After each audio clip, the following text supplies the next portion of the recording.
Okay, so we are diving into the topic of immigration today.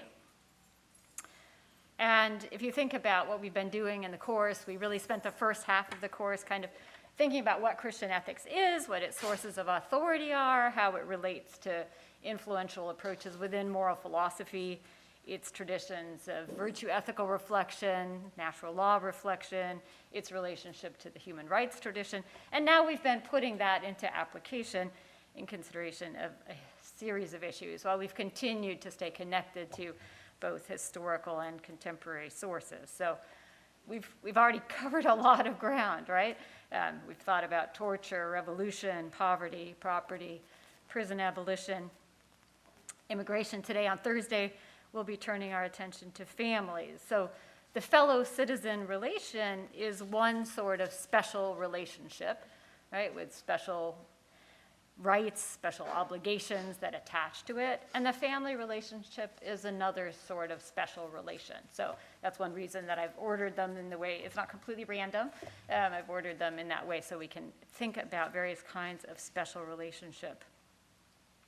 And I want to just prime the pump this morning by inviting you to take a couple minutes, turn to somebody near you, or maybe scoot your chair, and just think about this very, very basic question. We've got this distinction between citizens and non-citizens.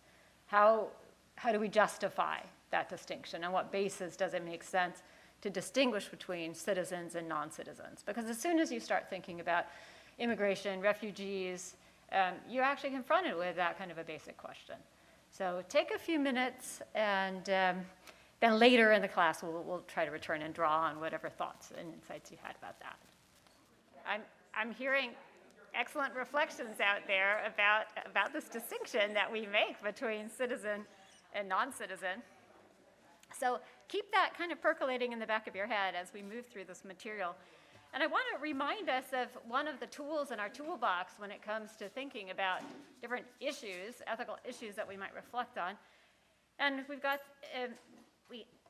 hopefully you still remember this from the beginning of the course, Miguel de la Torre's hermeneutical circle of ethics, which asks us to begin with observation and reflection and move into prayerful reflection and only then get to acting and reassessing, and we move around and around this hermeneutical circle. So this is really the question, what is going on, right? To echo also H. Richard Niebuhr. We begin by asking, what is going on? We've got to survey the territory before we quickly start to issue ethical judgments. And here we're talking about a complex territory to reflect on. So we might begin by thinking about global migration flows and the factors that play into these with a pretty wide-angle lens. We could say that global migration is certainly concentrated in certain parts of the world, and it's not a mystery why it's taking place in certain parts of the world. It's bound up very broadly with war, with drought, with poverty, and there are certain factors that help us to understand why there is war and poverty in these areas. So we have to think immediately of the history of European colonialism, of the extraction of wealth in the age of empire from the South, followed by neoliberalism's multinational corporations that continue to exploit cheap labor in the global South in order to create cheap goods and cheap food for the wealthy North. And we have to think about other phenomena we've discussed, like the war on drugs, so the ways in which the criminalization of drugs drives up prices, creates incentives to produce drugs for export, since these are substances that are banned. Of course, their production and their export is extremely dangerous. So we find the world's highest crime rates in Mexico and Colombia, which are centers for drug trafficking. And also, if we think about something like climate change, which is a very important driver of global migration, climate change is driven by economic activity in the global North, which is having a disproportionate effect on the global South amongst poorer nations. So all of these factors create massive numbers of refugees and economic migrants, and often it's a challenge to distinguish between refugees and economic migrants. So some approaches which try to say, well, the key thing here is whether somebody's a refugee or just an economic migrant, run into challenges actually making clear distinctions among them. And we've also seen in the past couple sessions, we've seen the ways in which there's really a long history in the United States of anxiety over immigration. And this is, of course, happening in a nation that prides itself on being a nation of immigrants. Right? It's part of our national story that we are made up of immigrants, but we've touched on the ways in which even the most progressive Christian voices of the early 20th century were often very anxious about incoming waves of migration. So there's a very long narrative that can be easily ignited about threats to jobs from the latest wave of immigration. And this, of course, is uncomfortably aligned with the truth that again and again, we invite foreign workers to come. We need these workers to come and take jobs that the rest of us do not want to take. So this is an economy that's dependent on the presence of foreign workers and yet is anxious about them and continually targeting them in various ways. And again, this is just not a new story in any way. 15,000 Chinese workers helped to build the Transcontinental Railroad in 1863 to 1869. They assisted in westward expansion, and they were thanked for this by the 1882 Chinese Exclusion Act. Right? So invite them in, they build the infrastructure of the nation, and then you create these acts that are designed to exclude them. And of course, all of this is not just economic, it's bound up with race, and it's bound up with a distinction according to which white immigrants were somehow welcome and non-white immigrants were not welcome. And it's very complex because we now understand the ways in which it was possible to become white, become seen as somebody who could be a member of a group that could be white. So Italians were not considered white at one point in this nation's history.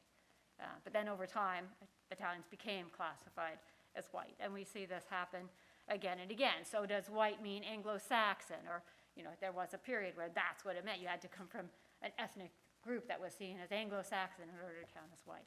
And this shifts over time. But what stays the same is the notion that there are those who are welcome in this country, who are expected to be able to continue on the national narrative of a certain kind of racial stock building the nation, and others that are not. So obviously, when you have a narrative like this, a national narrative like this, there's a trope that can really easily be taken up and abused. And fear is a very powerful tool, as is anger at having been made a fool of or made to look bad. And we saw both of these being used adroitly by President Trump and escalated, not just a fear about drugs, not just a fear about jobs, but an association of migrants with criminals, with drug dealers, with rapists.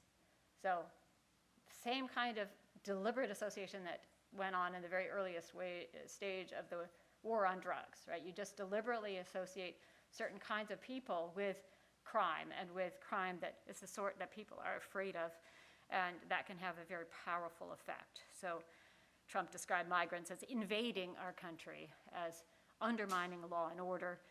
He said, we're talking about an invasion of our country with drugs, with human traffickers, with all types of criminals and gangs.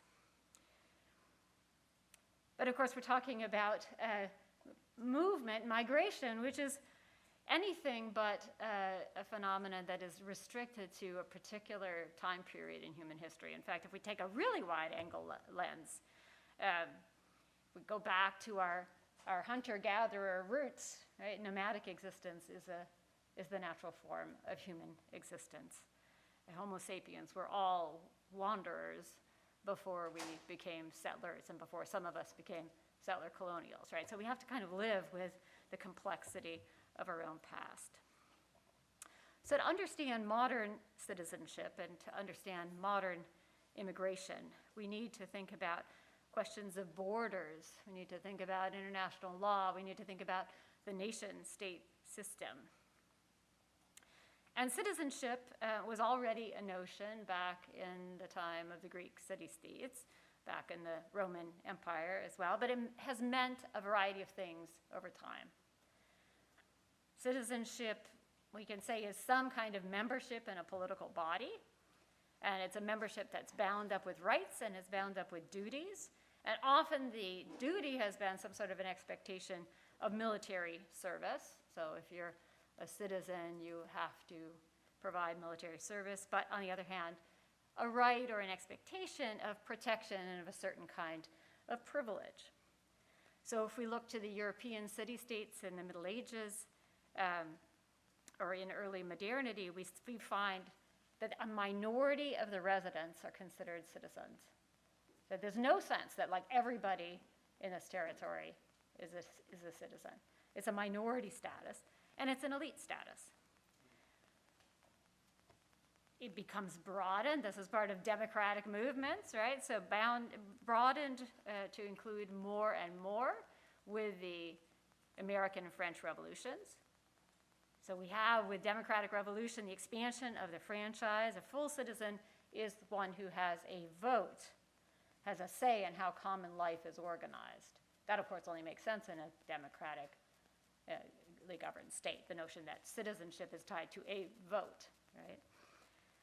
So even today, and obviously that was a blindingly quick survey of history of citizenship, but even today, the right to citizenship does not mean the same thing around the world. In the US and most of the Americas, and in some other nations, there is automatic birthright citizenship. So you're born there, you're a citizen. You've got a vote, you've got various rights and duties that attach to citizenship. But in much of Europe, and many other nations, citizenship is regulated according to the citizenship of the parents. So you could be born anywhere, but if your parent is a citizen of Germany, then you're a German citizen by virtue of that. And then often it's a kind of a combination of birth plus a certain length of residency. And these together combined determine who has citizenship and who has these rights.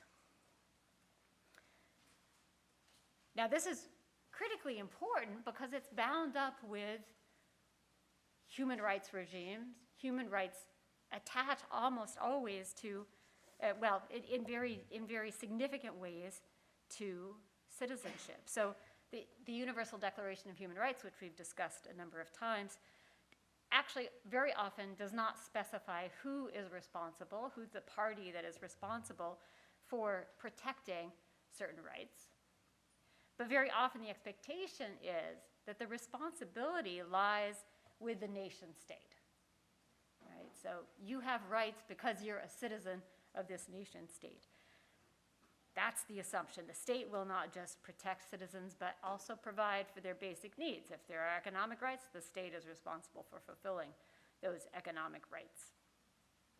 So Supreme Court Justice Earl Warren said, citizenship is the right to have rights. It's that important. Citizenship is the right to have rights. Now, if that's the case, then we should be taken aback by the estimate of the UN that 11 million people are experiencing statelessness in the world today. Statelessness, they don't have citizenship. So that's 11 million people who are not receiving those protections of human rights that are upheld by the nation state. And it's recognized as the right of each state to determine who its citizens are, but in a way that is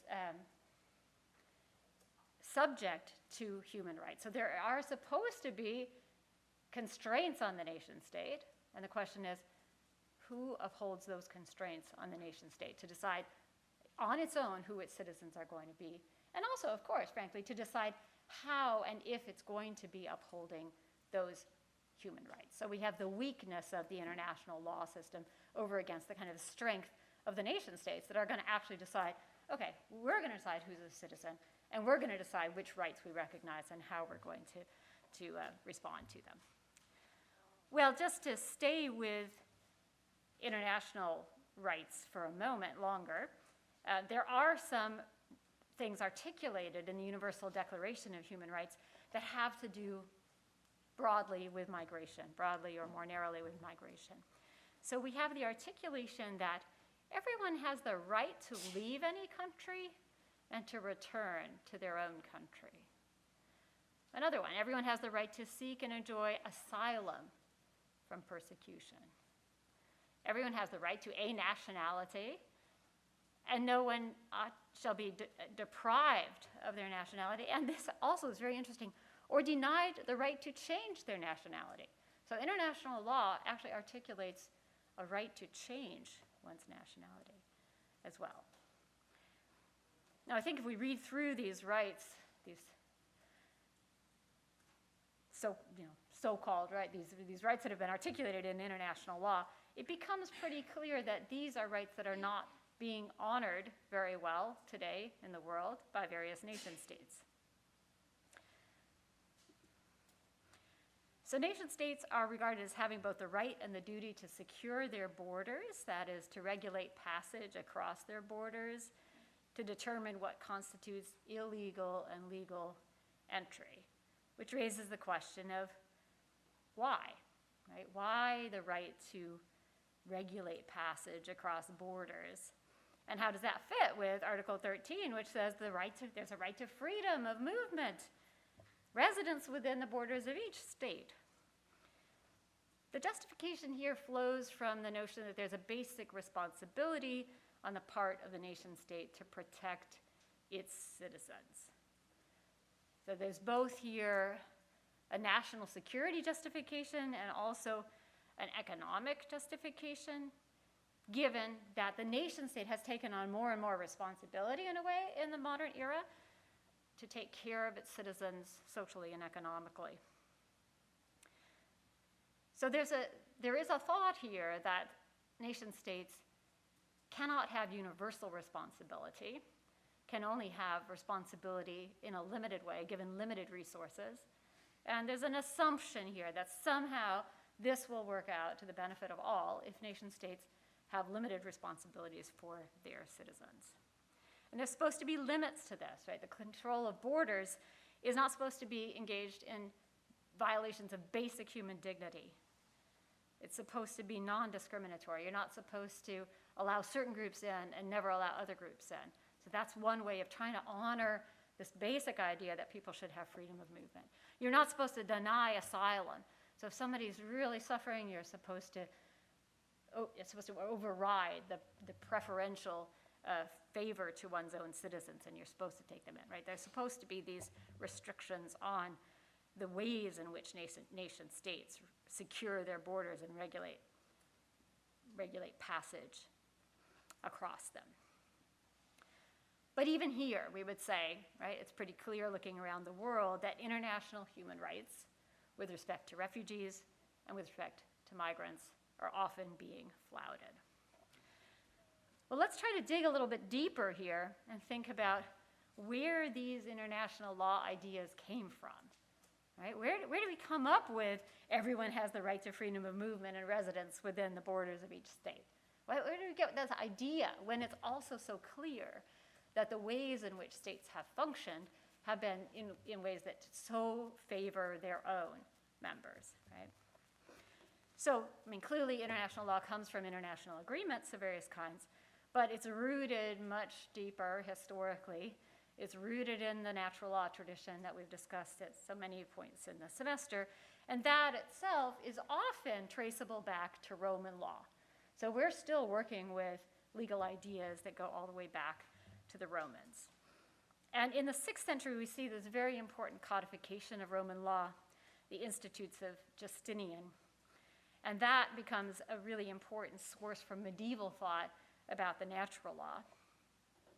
And think back again to our encounter with Vittoria, and with Vittoria reflecting on the indigenous peoples of the America using this tool of natural law reflection. And his natural law defense that The indigenous people held dominion over their lands, which could therefore not simply be taken from them by the Spanish. Vittoria explores a host of arguments, among which some are actually relevant to this topic we're taking up today. So he talks about the title to land by right of discovery. All things which are unoccupied or deserted become the property of the occupier by natural law. And here he points out, look, the Americas were not unoccupied. They were not deserted. So this is not the kind of territory that can become the property of the occupier. But he also talks about the right to travel and dwell in other nations, as long as one does no harm to the inhabitants. And he's quoting directly from Justinian when he cites this idea. So he points out, among all nations, it's considered inhuman to treat strangers badly. You have to have some special cause, not to treat them hospitably. We should be humane, we should be dutiful to behave hospitably towards strangers. And he refers back to the idea that when God created things, God gave the world in common to all. Everyone was allowed to visit and travel through any land. Right? There's this notion of freedom of travel.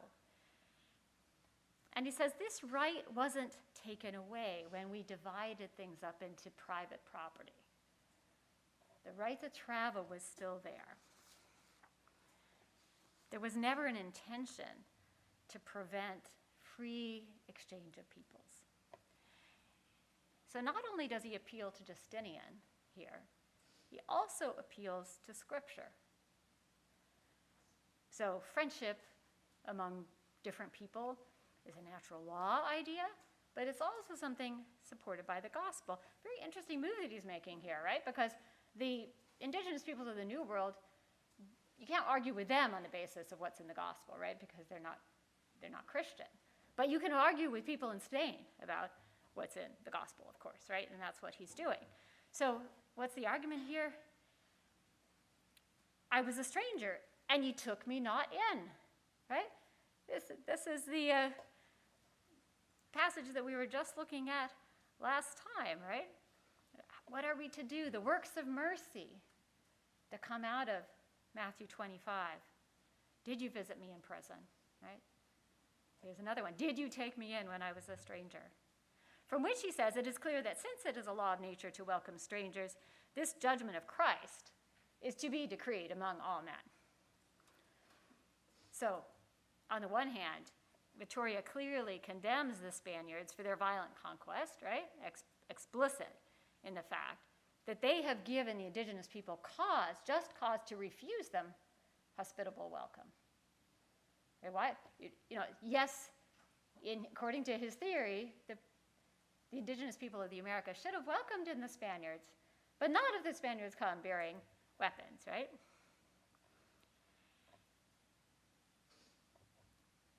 Dark side of this, right? He holds out the possibility that the Spaniards could have presented themselves as harmless travelers, could therefore have insisted on hospitality, and this would have extended to a right to trade with the indigenous peoples, insofar as the Spaniards arrived as harmless travelers.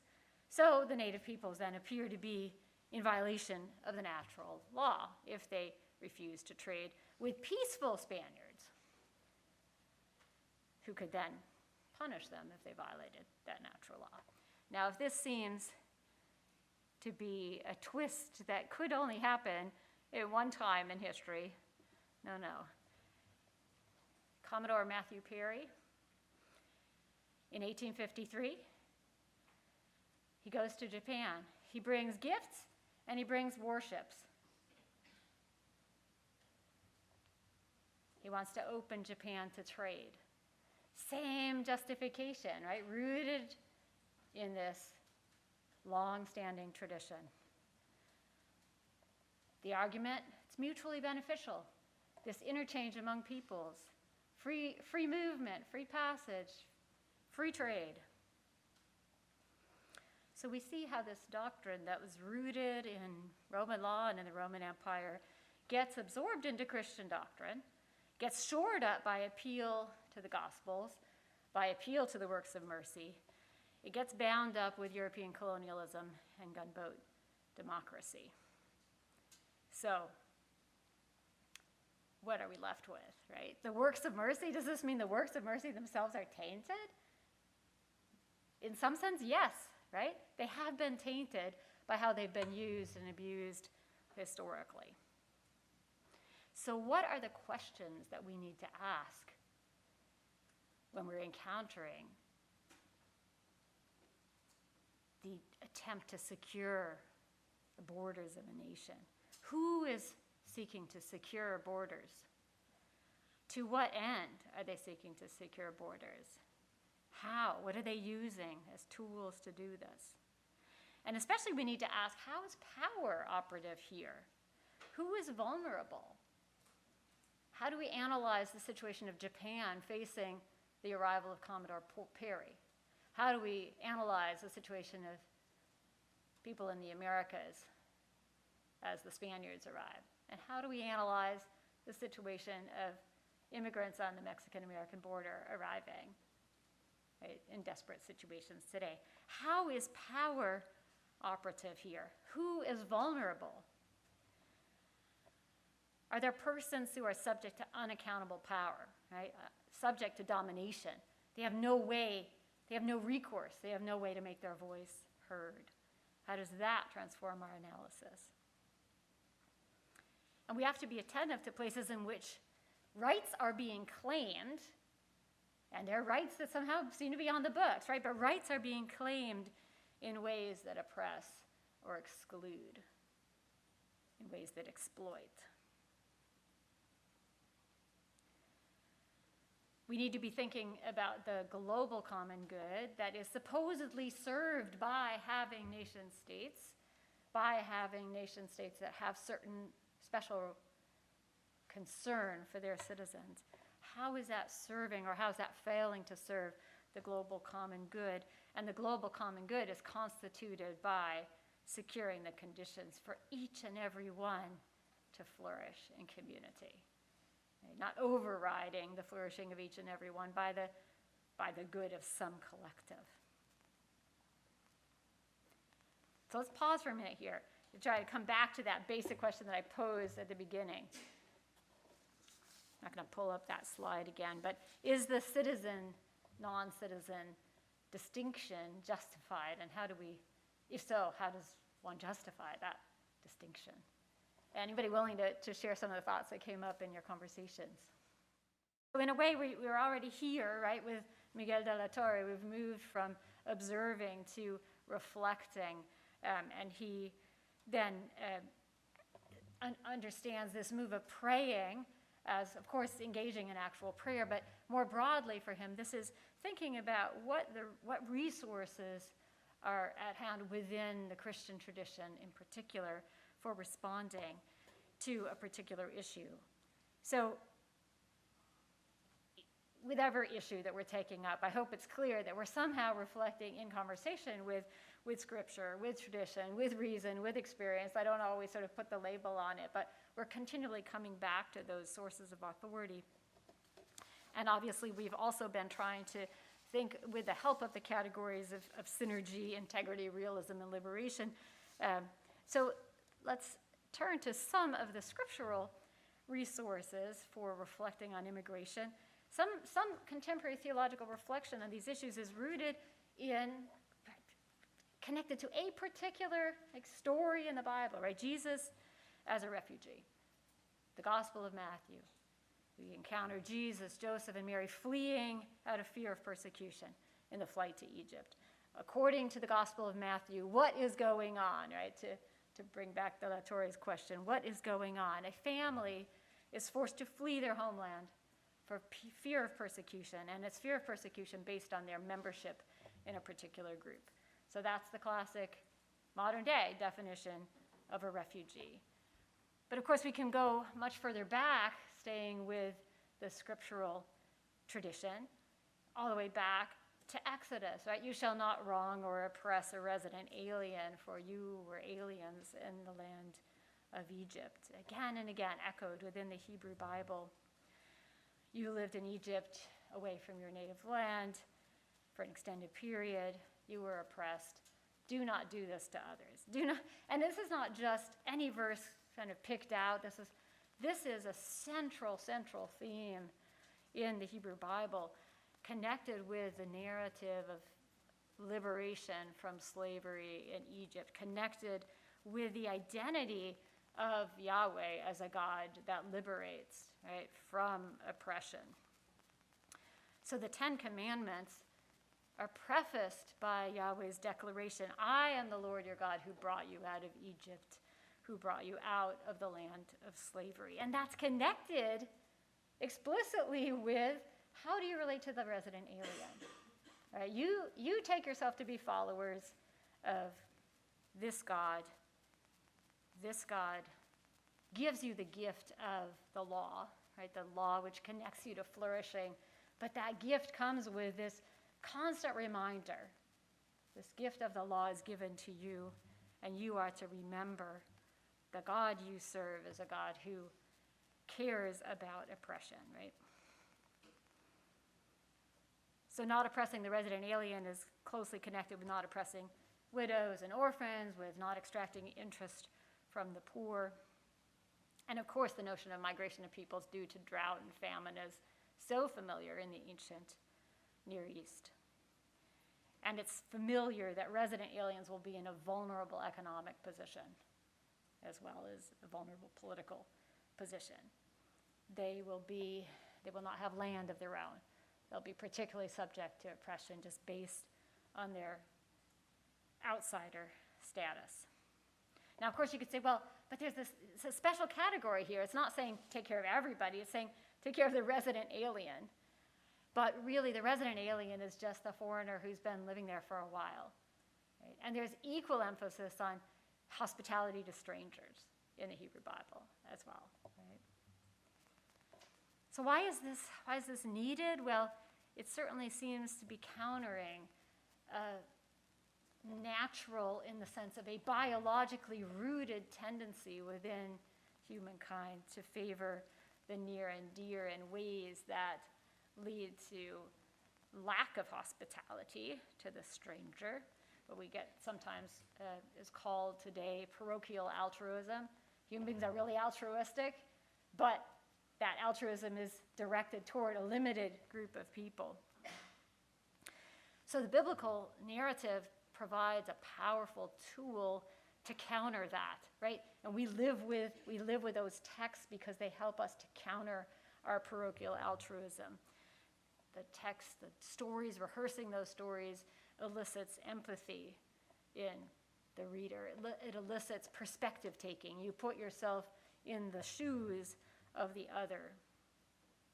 Do not do to others what you would not have them do to you, right? The golden rule. There's a kind of reminder here of common human vulnerability, of luck, right? It's luck that you happen to be a citizen of this nation, as opposed to being in the shoes of the one who's in the desert trying to cross. Right? Note that this does not say, I, Yahweh, brought you out of oppression in Egypt because you're my favorite. Right? It doesn't say, you're different from other nations, therefore I brought you out of slavery. Quite the contrary, right? It says, Yahweh brought you out, and therefore you're to remember everyone else who's vulnerable and oppressed. So scholars, you may have studied this in your Old Testament classes, think that it wasn't the case that there were 12 Hebrew tribes in Egypt and they emigrated together, right? There was probably a small migration, and what comes to be the people of Israel included groups that were local to Canaan, right? Not just groups that left Egypt. And there's an underside to this narrative that we've grappled a little bit with, right? The notion of a divinely mandated conquest. But in any case, the historical reality was not a dramatic conquest. It was this trickle, small migration, assimilation with certain local groups. So the Hebrew people become a people by virtue of their identification with this narrative of liberation. And so what I'm stressing here is this narrative itself requires them to cultivate a heightened awareness of their own tendency to oppress outsiders, to oppress the resident alien. So that's, obviously we could go to many more resources within the tradition. That's a few scriptural sites that can feed reflection on this issue, on praying in Miguel de la Torre's sense of the term. So that we come to the question of, well, then what does acting look like? And Katie's already helped us to think about the way in which, when we think about acting, we have to think about who's the actor? Where are we situated? Are we the nation state? Well, we inhabit a nation state, but we are not ourselves a nation state. So you'll have some time to grapple with our three readings, and I'm not going to discuss them in much detail here, but I want to kind of highlight some of the differences among them, just to help us think about, well, what are different ways in which one can think about how one acts in response to an issue like this. So I think we have an approach that argues that what is needed here is broad, deep cultural transformation, and that Christians play a role by articulating the need for this cultural transformation, the possibility of this cultural transformation, the appealing character of this cultural transformation. And I think we see this articulated by Pope Francis in his address on the World Day of Migrants in 2019. And I think we see an approach that focuses on the need for policy change on the part of nation states. So what Christians should do is to be engaged in making an articulate case for the need for these kinds of policy changes and be involved in lobbying for these kinds of policy changes. Articulate the argument, the history behind it, and so on. And I think we see Kristen Heyer in her piece, Internalized Borders, Immigration Ethics in the Age of Trump, from 2018, is taking this kind of an approach to thinking about action, right, in response to this, understanding these issues. And then I think we see an approach in Gemma Touloud-Cruz, and her piece is a 2014 piece, Toward a Theology of Migration, which is focused on Christian distinctiveness in a way, right? Not Christian transformation of the culture at large, not Christian kind of agitation for changes on the part of nation states and their policies, but something more like witness. What is the role of certain Christian virtues, and in this case, Christian virtues of risk, of solidarity, and how that offers a response, right?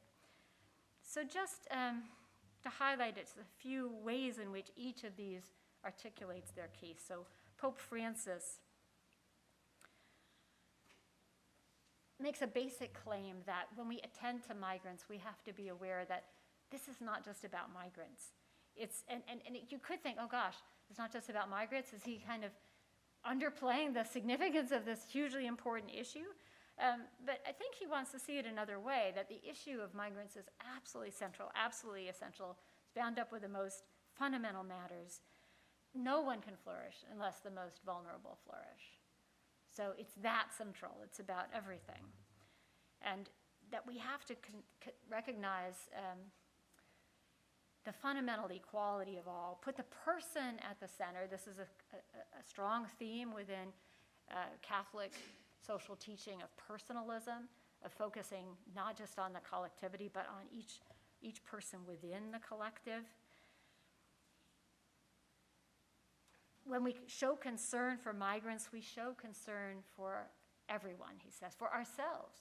We point the way toward our own flourishing in relationship to others. And this is not, he's not trying to encourage us to take a selfish approach to this issue. He's trying to point to a cultural transformation that leads toward flourishing for all.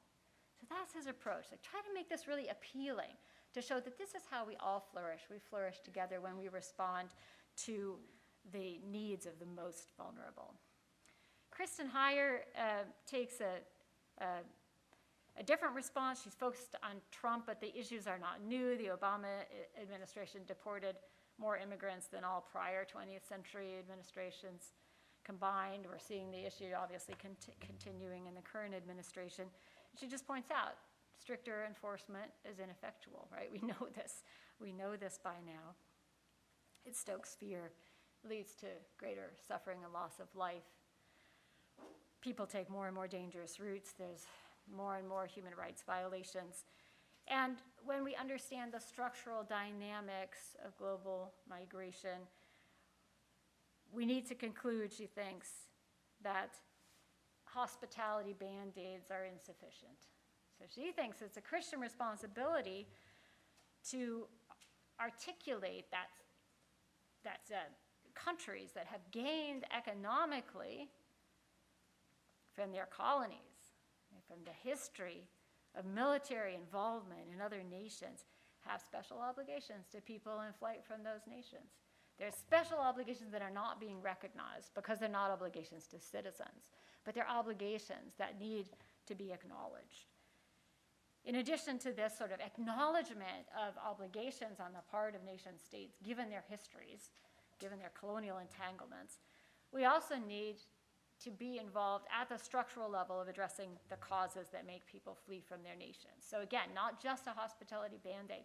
Think biggest picture, think what are the policies that transform the states that people are fleeing in productive ways. And that's what Christians should be primarily engaged in, that sort of work. And then finally, with Gemma Touloud-Cruz, yes, there are liberal egalitarians on the one hand that demand open borders, and there are political realists on the other end that say, no, national self-interest. Catholic social teaching, she thinks, offers an alternative to both of these, a way to move beyond a stalemate. She goes all the way back to Rerum Novarum. She's very much in this Catholic social tradition and trying to show how this tradition develops and grows. And the Catholic social teaching is walking a fine line by trying to acknowledge that governments do have a right and responsibility to secure national borders, but there has to be the affirmation of the dignity of all peoples. So beyond claiming rights, we need to renounce some of our gifts, some of the plenty that has come to us unjustly. She takes us back to Ada Maria Isazi Diaz's virtue of solidarity. Remember that virtue of solidarity that is structural, but is also a virtue. And we get a very similar kind of move being made by Cruz here, articulating risk as a Christian virtue that resists structural evil and responds to complicity. So, advocate for general cultural transformation by making it look appealing, leading to the flourishing of all. Advocate for structural policy changes that are really targeted at the nation-state level. Live a Christian witness of risk. 3 different responses to the deeply complex and troubling issue that faces us today. So I hope you'll have some really fruitful discussions of this in sections.